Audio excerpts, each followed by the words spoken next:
ایک جگہ اور جو دقت آتی ہے کہ ہماری ضروریات ایسی ہو جاتی ہیں کہ ہمیں یہ ہوتا ہے کہ رزق مزید آئے. رزق کے مزید آنے سے فرق نہیں پڑے گا، وہ تو کمی کا احساس رہتا ہے. اگر برکت آ جائے وہ مسئلہ حل ہو جاتا ہے.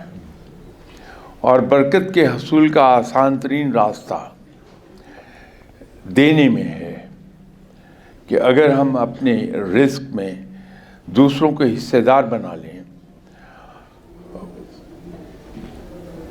اور وہ بھی بڑی خوشی کے ساتھ، تو رزق ہمارا بڑھ جاتا ہے، اس میں برکت آتی ہے، کمی نہیں آتی بلکہ دن دن رزق بڑھتا چلا جاتا ہے.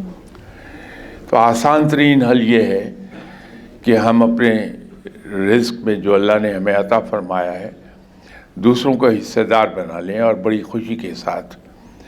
تو پھر کمال دیکھیے کہ رزق میں وسعت کتنی آتی ہے.